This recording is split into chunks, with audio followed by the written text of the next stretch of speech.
bentrovati. Dopo averci martellato per anni che prevenire è meglio che curare, ora il governo Renzi ci dice il contrario. Spendiamo troppo in esami inutili e quindi basta prevenzione.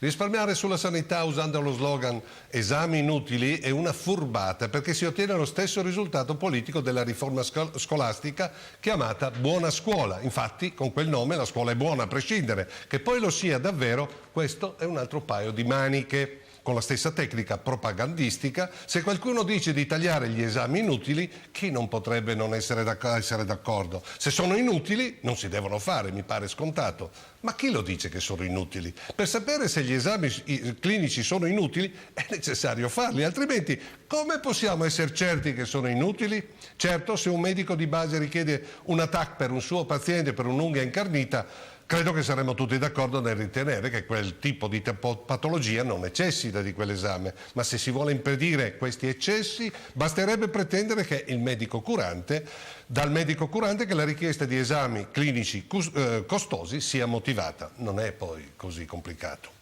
Ma il fine di questi tagli è molto più semplice e pericoloso per i normali cittadini. Il governo Renzi vuole risparmiare nei prossimi anni diversi miliardi di euro l'anno sulla sanità pubblica. Sono 208 il numero degli esami considerati inappropriati, quindi in futuro solo chi ha delle buone possibilità economiche potrà fare questi esami clinici continuando a fare prevenzione. Secondo il Censis, già oggi alcuni milioni di cittadini con redditi medio-bassi sono costretti a rinunciare alle cure mediche perché non possono permettersi di pagare i ticket sanitari.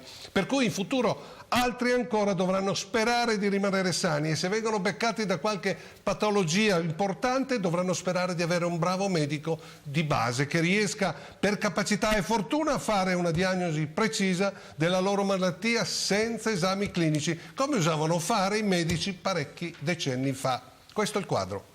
Poi vengono le menzogne del bullo di Firenze riguardo a questi tagli. Infatti Renzi e compagnia cantando in più occasioni hanno affermato che non solo non sono stati diminuiti i finanziamenti alla sanità pubblica, ma che sono stati addirittura incrementati ed hanno snocciolato queste cifre. Nel 2013 erano 106, nel 2014 erano 109, quest'anno sono 110 e nel 2016 saranno 111 miliardi di euro. Ma l'accordo tra Stato e Regioni del 2013, quindi preesistente a questo governo, aveva previsto per questo triennio queste cifre: per il 2014 109,5 miliardi e non 109, per il 2015 113,4 e non 110, mentre per il 2016 sono previsti 115,3 e non 111. E così delle due l'una.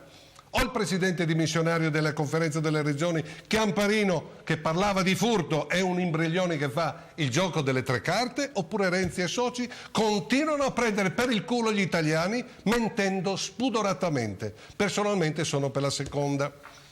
Poi sempre Renzi ha dichiarato: la sanità è l'unico comparto in cui dal 2002 ad oggi c'è stato un aumento del 40%.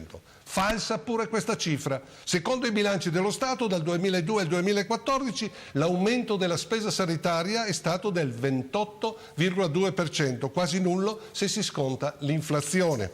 Ma rimane una categoria di questi tagli se ne fa un baffo, perché hanno una mutua privata.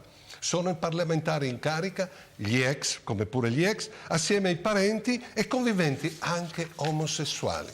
Infatti i deputati con 526,66 euro e i senatori con 540,27 euro mensili vengono rimborsati per qualsiasi tipo di prestazione sanitaria, dalle visite specialistiche a pagamento e quindi senza i tempi biblici cui devono sottostare i comuni mortali, alle lenti degli occhiali da vista. Questo privilegio possono allargarlo ai propri coniugi, ai figli, ai conviventi anche appunto dello stesso sesso, pagando un sovrapprezzo di 50 euro. Sì, avete capito bene, con 50 euro in più per tutta si paga la cassa privata per tutta la famiglia, mentre per i normali sudditi di questo paese, quando richiedono una visita specialistica in una struttura pubblica, devono attendere tempi biblici, come quella signora incinta che voleva prenotare un'ecografia ostetrica che dovrebbe essere effettuata entro la 13ª settimana di gestazione e al CUP le hanno risposto che il primo posto libero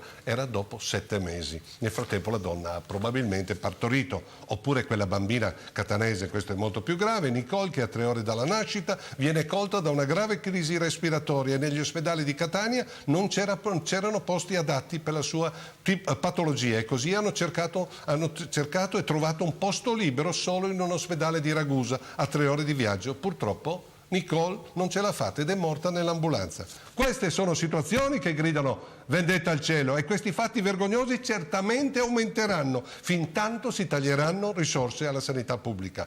E molti di voi che mi state seguendo sicuramente avrete vissuto esperienze simili, per cui pretendere l'ottimismo a tutti i costi anche sulla sanità pubblica, come vorrebbe quel bullo fiorentino, alla lunga non solo è fuori luogo, ma diventa pure molesto. Ci vediamo giovedì prossimo.